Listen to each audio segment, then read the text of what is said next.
Dear colleagues, it's a big pleasure and honor for me to participate in this series of lecture.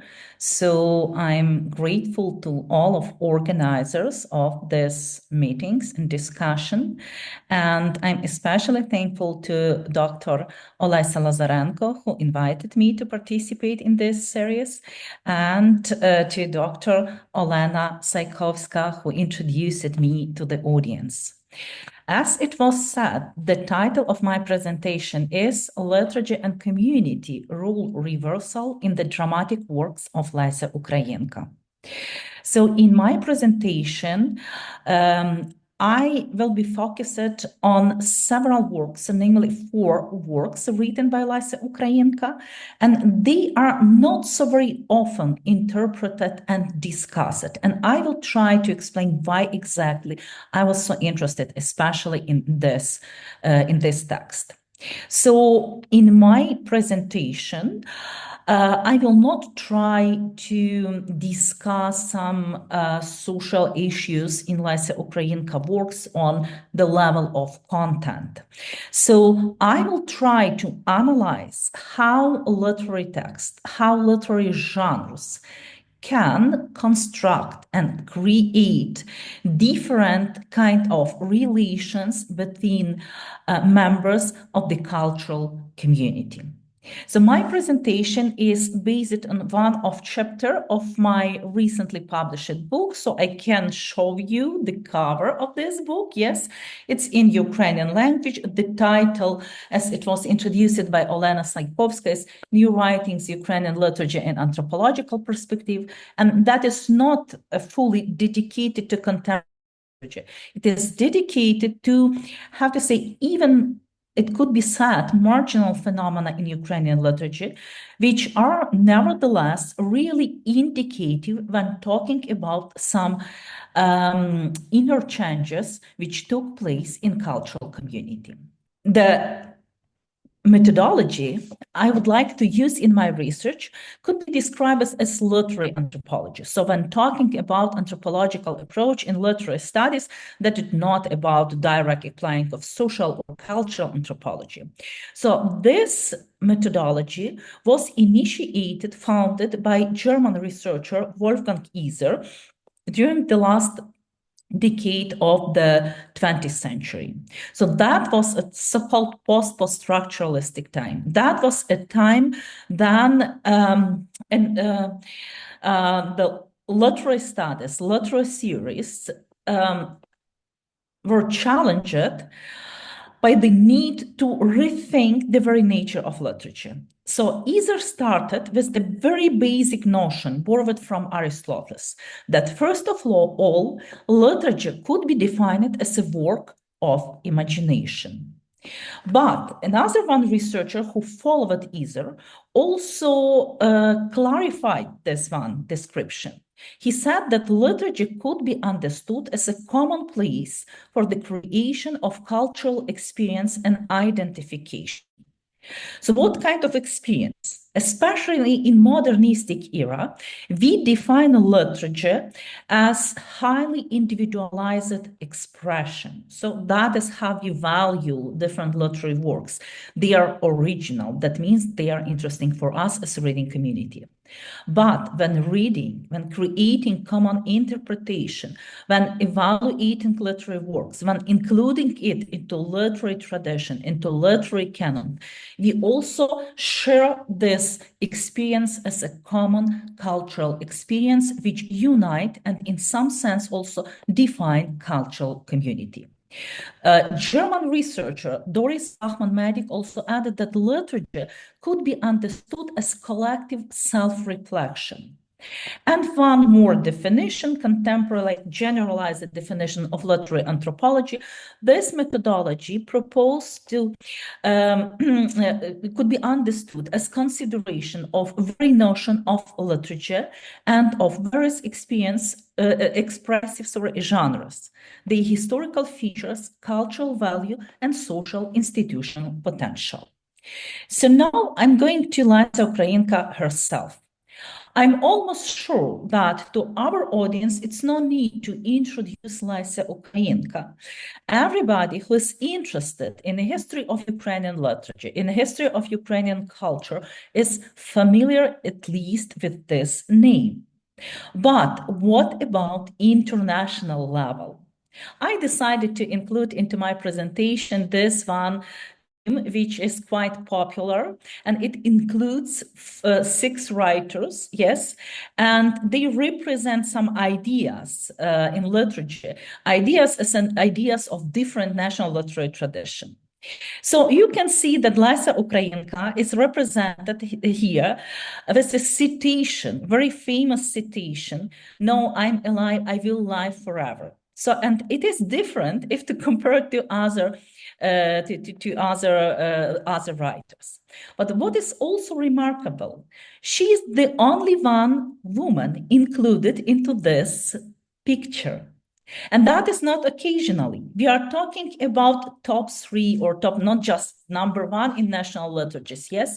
So that is something very specific in Ukrainian literature. When we are talking about the very canon, the top of literary canon, Lesia Ukrainka is always included. And it doesn't mean what kind of methodology we use to create this canon. That is why the discussion about Lesia Ukrainka and how she contributed to our cultural history is still important. So I just would like to remember that Lesia Ukrainka started as poet, yes, and she published 3 collections of poems. And then during the last year of the 19th century, she switched to writing dramatical works. And some of them are really, have to say, remarkable. The most famous titles I included here into this slide, but I would like to focus my attention on 4 works, small dramatical form. 2 of them were written in 1903-04, and another one pair of works, 1909. The Babylonian Captivity, On the Ruins, On the Field of Blood, and Joanna, the Wife of Husa. But before switching to my next slide, I would like to pay your attention to the year Lesia Ukrainka died. Why it is important, 1913. It's exactly a year before First World War. Yes, it's what we see. But I would like to remember something else. 1913, it is exactly the year when Marcel Proust started his publication of his famous novel, In Search of Lost Time. Next year, 1915, that was years when The Trial by Franz Kafka was written. This novel was published a bit later, only 1925. 1918, that is a year when the publication of James Joyce's Ulysses started. So why it is important? It shows us that European or Western so-called traditions, literature, were looking for completely new form, new novel, modernistic novel, to express new experience, historical, cultural experience. So I don't think that it would be good idea to try to imagine what Lesia Ukrainka would write if she would live longer. But her dramatical works, they also could demonstrate how she was looking for completely new kind of communication in the literary sphere. So Lesia Ukrainka dramatical works are still a challenge for academic scholars. So for the first time, the problem of reception was formulated by Lesia Ukrainka herself. So that is also a very famous phrase. She characterized herself as respected but not read author. So it was said like почитаемая, но не читаемая, even in Russian language. Sometimes she used it for some publications, depend of the language of the magazine, for example, when she published it. But what does it mean? So she was recognized, but there was still a lack of understanding or deep understanding the full meaning of her writing. I just would like to remember that dramatical genres were quite popular in Ukrainian literature of the last quarter of the 19th century. But nevertheless, Ukrainian language was officially limited in its usage in literary sphere in time of Russian Empire. So Ukrainian dramatical work were mostly focused on thematical level. So, and they were limited also in repertoires, what kind of themes, what kinds of ideas, what kinds of problems could be discussed. Usually they were focused on everyday life of peasant, what was allowed. And Lesia Ukrainka tried to change the situation. What is also interesting that almost each generation of Ukrainian literary scholars tried to provide its own interpretation of Lesia Ukrainka dramas. That is exactly what happened in 1920s. So at least several from Ukrainian neoclassicists, it was a group of Ukrainian poets, writers, literary scholars with really good classical education. They not only interpreted Lesia Ukrainka dramatical works, but also completed or compiled and published one of the fullest at that time edition of her work, and it was introduced, different volumes were introduced also by prefaces, by publication, which proposed new methodologies. Exactly the same happened also in 1990s. I think that maybe all of the most influential Ukrainian contemporary literary scholars dedicated not only articles, but monographs to the Ukrainka creativity, Lesia Ukrainka works.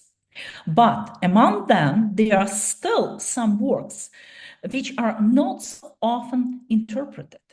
So that is, first of all, about Lesia Ukrainka's so-called dramatical small forms. And there are several reasons why they are very often marginalized, why they are still a kind of challenge for reading. That is, first of all, limited stage performance, like one scene, and it looks like nothing happened. The static nature of the plot, and I will try to demonstrate how it looked like, and the lack of an obvious ending. It's like no clear solution of the problem which is represented. So to explain why I decided and how I decided to work with such kind of text, I would tell very shortly my private stories. It's always about private stories, I think. Yes, our research. So more than 10 years ago, a new one edition of Lesia Ukrainka dramatical works were prepared in Ukraine. And there was the idea to introduce each of work by a preface or an article written by literary scholar. I was among them who were invited to propose my own interpretation. But it took time for me to choose the work for my analysis. Finally, I was informed that almost all of works are taken, and only two of them are still like without introductions. And that was exactly the Babylonian captivity and On the Ruin. So I wrote about both of them, and I understood what was the problem and why. So just several, even not articles, but just how to say, responses, short responses could be found in the history of Ukrainian literary studies. So now let me go directly to these works. The Babylonian Captivity and On the Ruins were written, as I said, in 1903, 1904, almost the same time. And they not only were written almost the same time, they could be read also, like in parallel text. Why?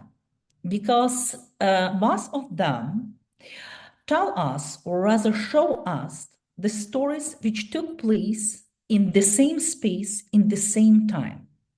That is a time after the Jerusalem temple was ruined, and Jews people from Jerusalem. They were enslaved.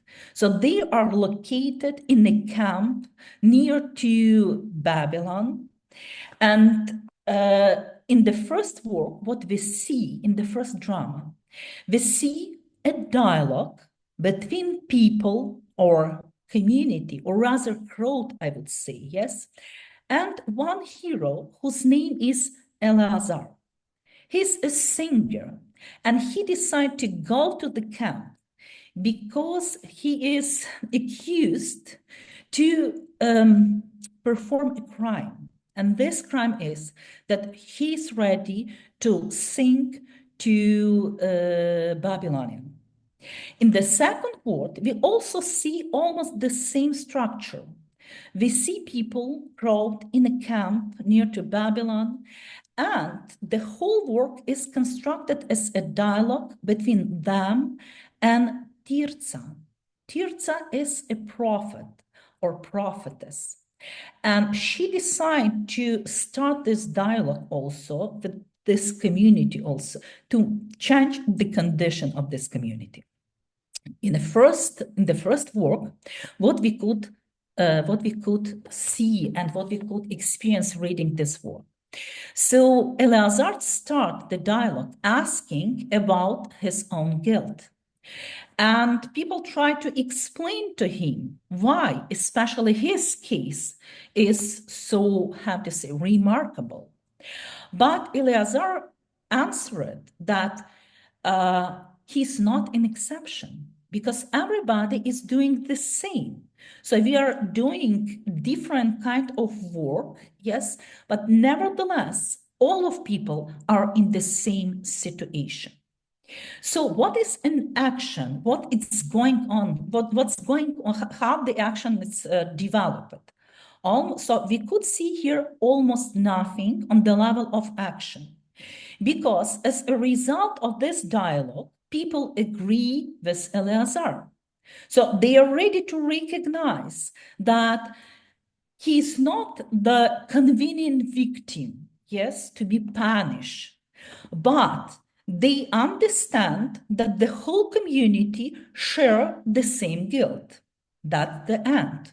So nothing happened, just a dialogue. So that is okay, but usually we expect that something is performed. The only difference at the very beginning and in the end of this text is included into the small remarks. So Lesia Ukrainka starts not directly with a dialogue, yes? She starts with a small remark describing the place of action.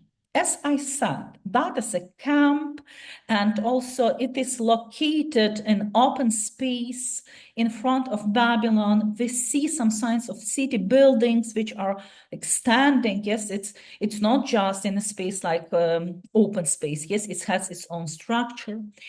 And almost the same we see in the end. The only difference is some lights. So it's the whole action, the whole dialogues took place during the night. But after this dialogue is completed, we can see small lights even before sunrise, no sun. So it's not sunlight, yes, that's it.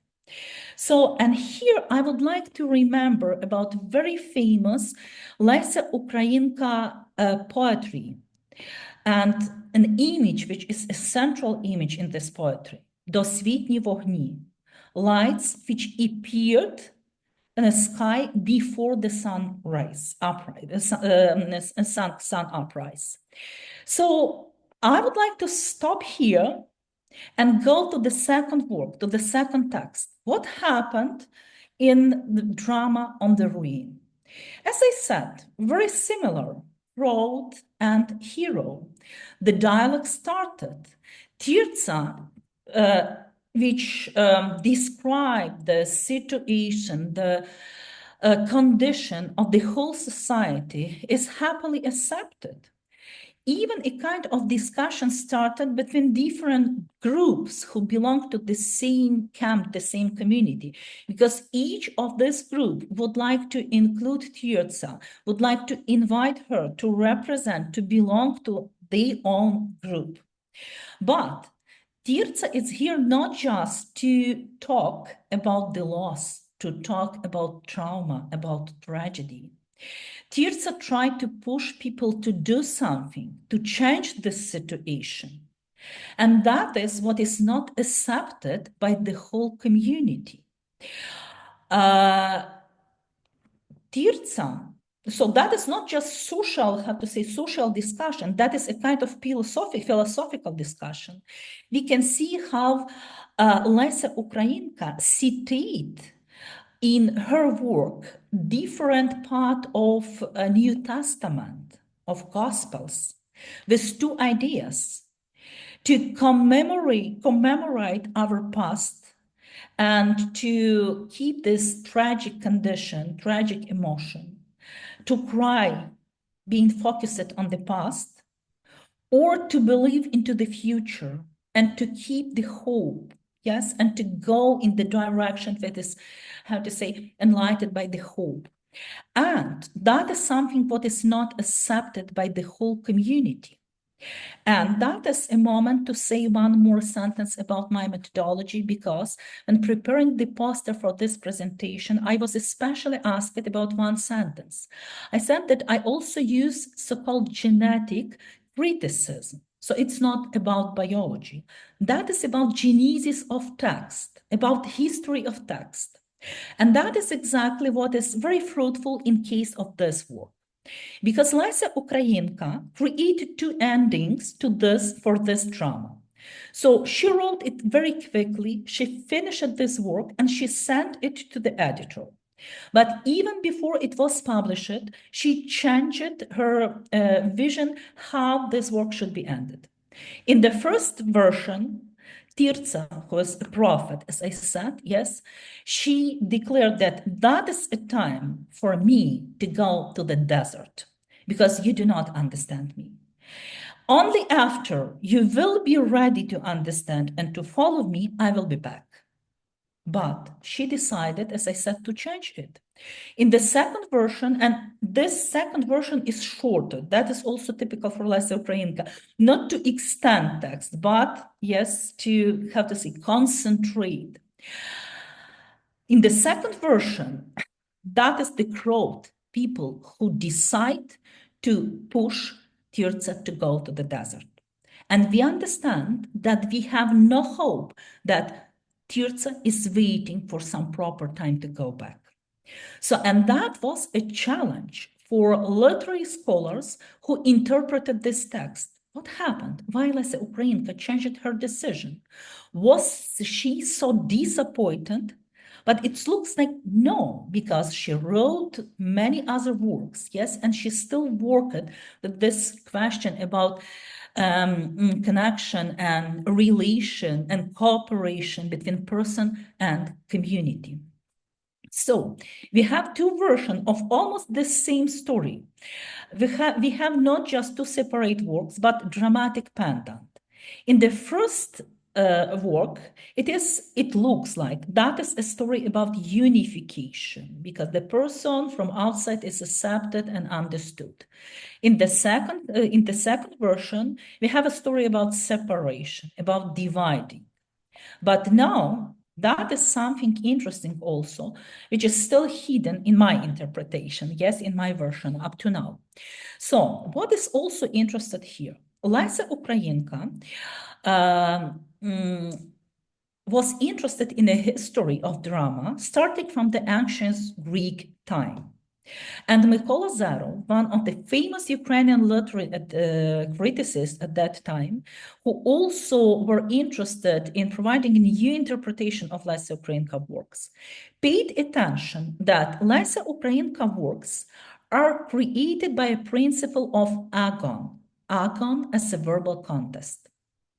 So it could be, so we could have to say to guess that maybe exactly this one dialogue between hero and community, that is a kind of agon, but that is not right decision.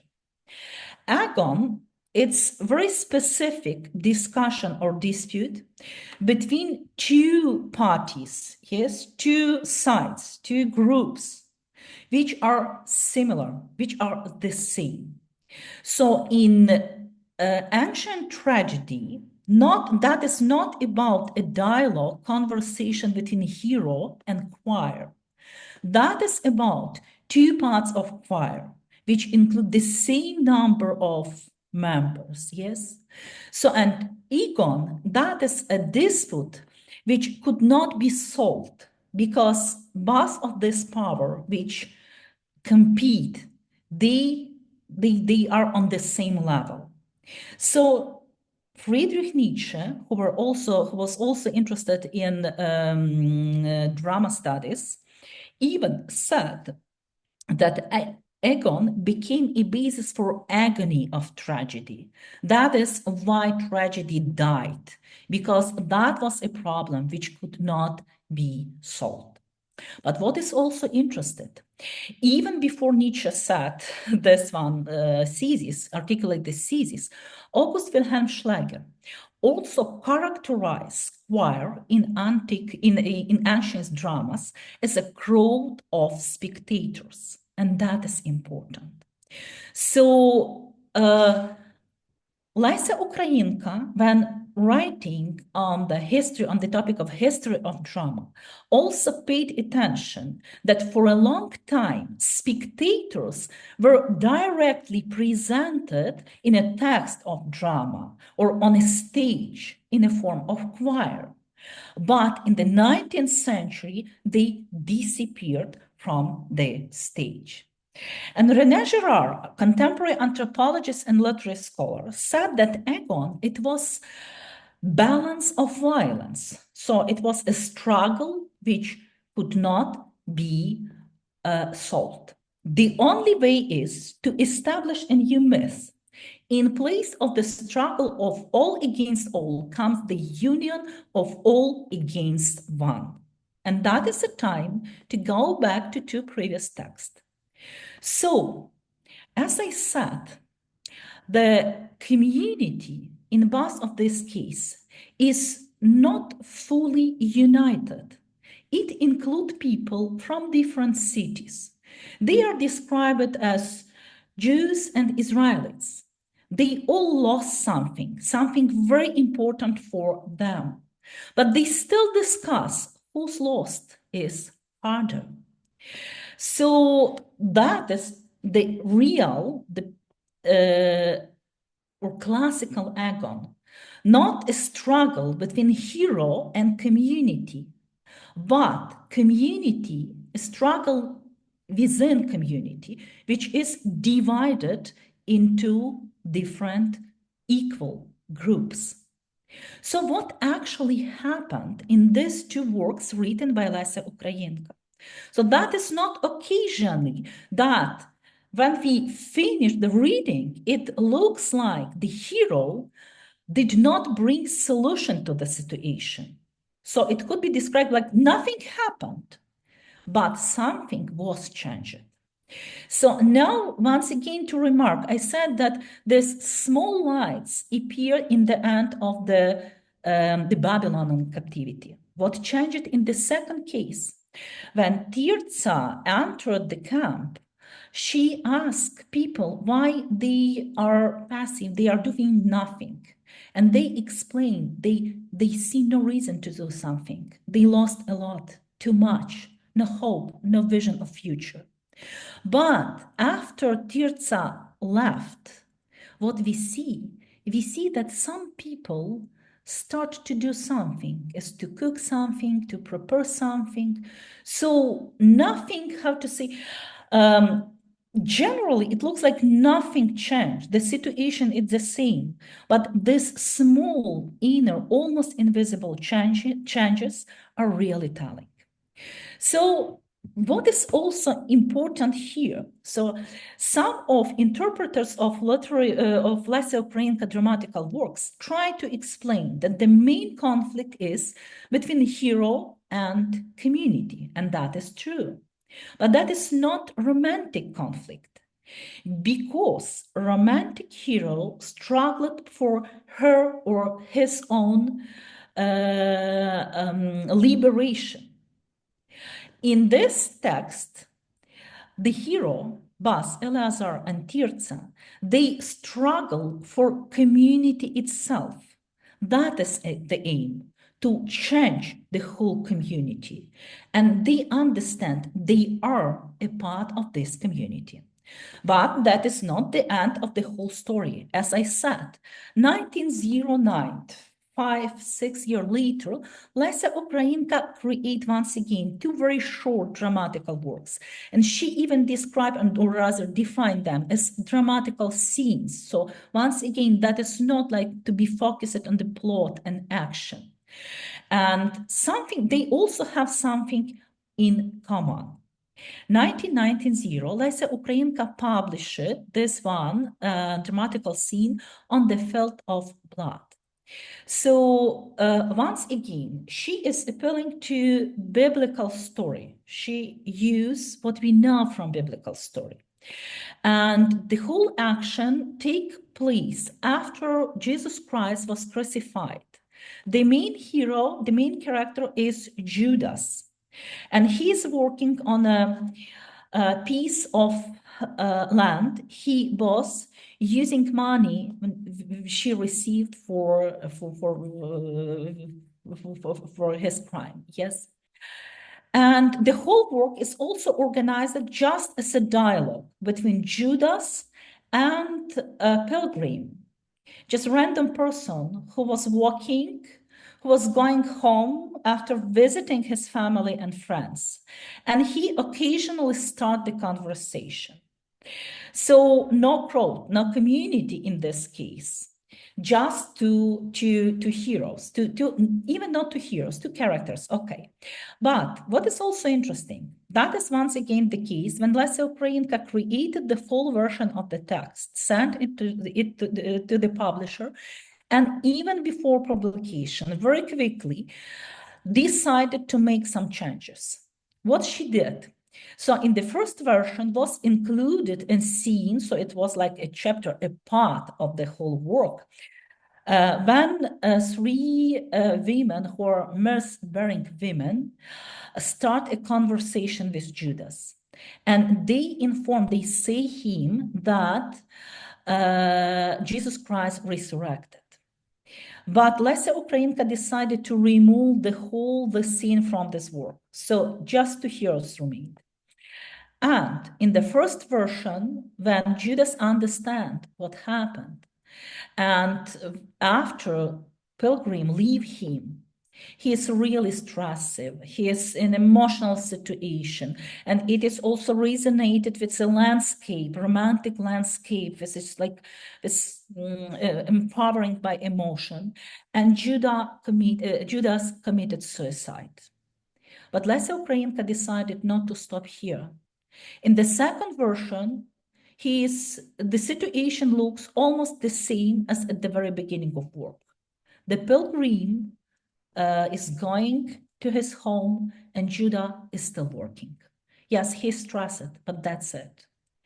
So that is maybe the main challenge in Lesia Ukrainka, in interpretation of Lesia Ukrainka works, because almost nobody of literary scholars agreed with acceptance of the second version. Even Lesia Ukrainka husband and her colleague who understand a lot, Clement Kvitka, after she died, wrote that for the first time, this work was published without ending. But what is important here? So now I would like to citate one of my colleagues, Larissa Miroshnichenko, who worked with Lesia Ukrainka manuscript, but poetical lyrics manuscript. And she said that Lesia Ukrainka very often tried not to give the decision, the final conclusion or decision of the problem articulated in their works. And she just removed conclusion from her own work. So it looks like that is a strategy, not just occasional changes. So what is specific in this case? Actually, we now have the whole story ended.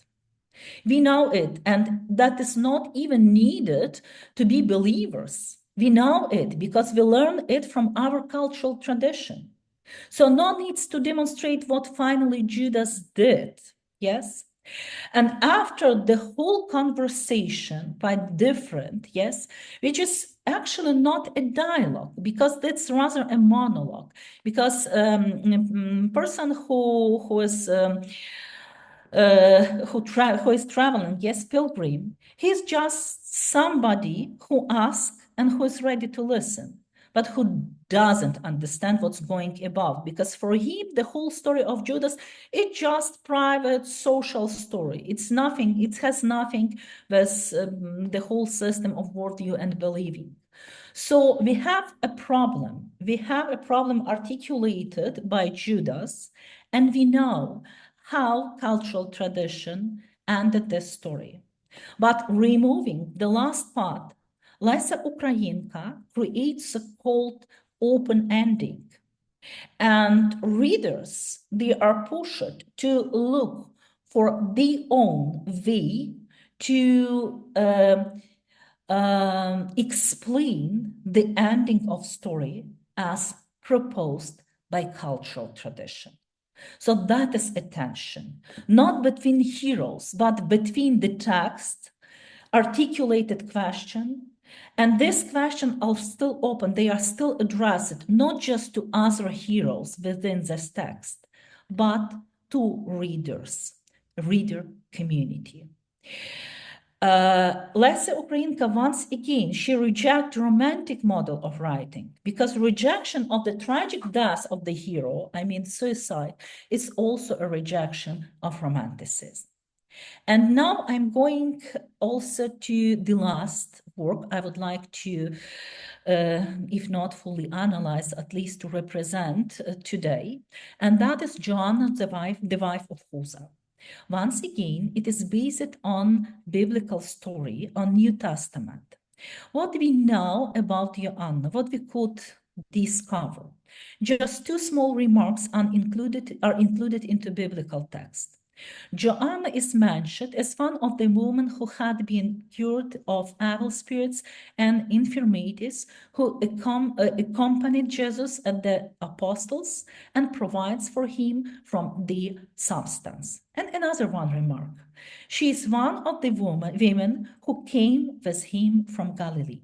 That's it. That it's not like in Judas' case, just small remarks. So how this text look like? Oh, sorry. The whole action took place in Husa, who is Joanna's husband, house. That is a moment when Joanna decided to return home. It happened after, once again, Jesus was crucified. And she doesn't know at that moment that he resurrected. So that is when we are talking about time, where exactly this action, this drama is located, it's between two history-defining events. And what we see here, that is a conversation between Joanna and Husa, Joanna and Husa's mother, Joanna's as Husa's young lover Sabina, and also a person, a man who represented Roman power and who visited Husa's house with his wife. So what about this one text? So Joanna is completely disorientated. She doesn't know what to do, how to build her own life, what to do now in this situation. And she's fully stressed and, yes, as I said, disoriented. One of Ukrainian literary scholars, Boris Yakubsky, also tried to understand, to analyze this text from biographical perspective, if not from biographical, as a text which articulate a problem of marriage without real understanding. But Lesia Ukrainka fully rejected this kind of interpretation. So some other authors tried to provide another kind of reading, but what was the result?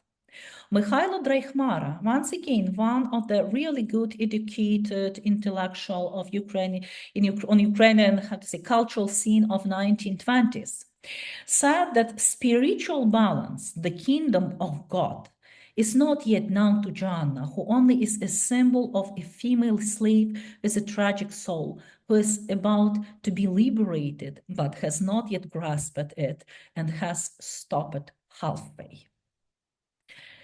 Oksana Zabushko, contemporary writer who dedicated one of her almost 1,000-page monograph to Lesia Ukrainka dramatical works, also said that everything she went through did not transform her, as it turns out, and Joanna is not fully opened. That's true. But once again, that is not a dramatical piece. Lesia Ukrainka wrote just starting to write a dramatical text. So, okay, then looking for other kind of, just a moment, sorry, of interpretation, we could find also some remarks on this text by Eleonora Solovey and Vera Heyeva. Both of them dedicated the monograph to Lesia Ukrainka dramas and propose really interesting interpretation reading. But nevertheless, Eleonora Solovey said, ahead of her, so that's about Joanna, is the prospect of leaving of the verge in the final tragic hopelessness and unsolvability of this situation of controversial existence as earthly hell. Ahead of her is a constant ordeal, eternal torture, and she is aware that this is her cross. And Vera Heyeva, the daily torments, humiliation, ridicule, and shame that await Joanna is in the future. So she described it. But what we need to say here, nothing like that is said in Lesia Ukrainka text. We know nothing about Joanna's future.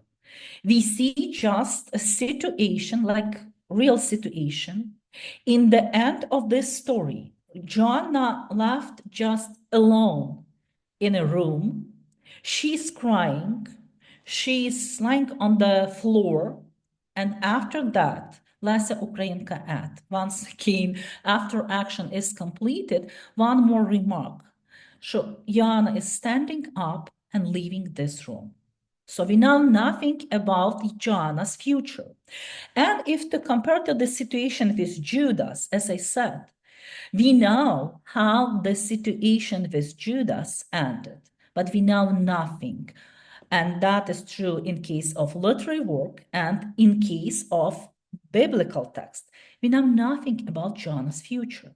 So that is the difference between these two stories, like on the level of structure. So what is important here? As I said, the whole action took place between two important events from biblical story. This text has no traditional ending. The main conflict is not solved. But in contrast to that, it has double culmination. So I just described a scene in the very end when Joanna is crying and she is fully, how to say, stressed and without any hope. But this scene is described almost in the same way as a scene when Joanna is crying in time when Jesus is crucified. But it is not directly showed in this drama. Everything we could see in this text, everything which is directly described, that is the only situation in Husa's house, in only one room. But the situation when Jesus was crucified is described, so it is described by a guest of Husa, yes, as some previous experience. So the action is limited by tiny room. And here I would like to citate Mykola Zero, who said that Lesia Ukrainka works are disturbing. In what way disturbing? My idea is exactly because they have this open ending. So I almost finished it. I just would like to say, what does it mean and how does it work? As I said, the whole action took place in only one room, in very limited space. If somebody is happening outside, it is not directly described. It just, we try to guess. Joanna left this room and she visited Husa's mother and she returned and she looks like this very white skin. She's stressed. We understand that a kind of conflict took place outside of this room, but it is not described. The same with previous Joanna's experiences. So Lesia Ukrainka also explained that this one works should be performed for a compact hall and stage, an intimate staging. This work is actually not for a big stage because it requires not as much spectacular as subtly nuanced play for not far away audience. And now I will go back to the very architecture of this text. As I said, so that is about all of 4 works I try to analyze. So in sense of time organization, it looks like nothing it's happened. This text could be not described as a kind of as a line of events which took place one after another one. So it's not real action, but spatial dimension of this work is really important. This work constructs the whole space in a way that everything we as spectators, as recipients could experience, everything is happening only in one room. In the very end of text, we could ask a question. Why Lesia Ukrainka decide not just to stop in a moment when Joanna is crying, being alone in this room? No, she decided to add one more sentence, that Joanna is standing up and leaving this room. That is a question of an empty space. Who observe this empty space? And that could be only a reader or a spectator. So recipient. It means that in the very end of this work, which provide us no solution to the problem, that is a moment of the greatest tension.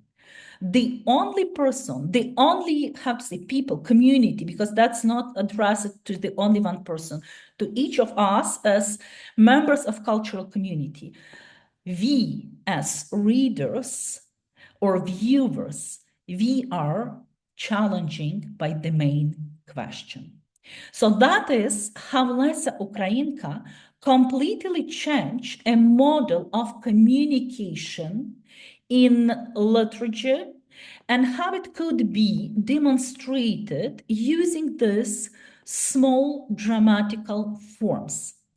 So that is just one case. And I would also say that in Babylonian captivity and on the ruin, she still works with new romanticism, with a model of communication, which include community and a hero. But she demonstrates that hero is not the only person needed to change the condition of the community. And the main change took place within community itself.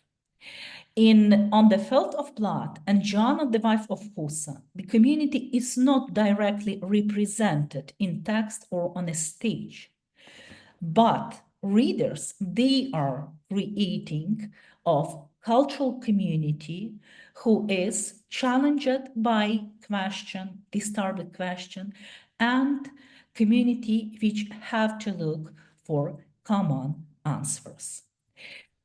So just to conclude, I would say that literary genre works here as a mechanism to change the structure about community and understanding what is a role and function of person which is a member of community. Thank you very much for your attention.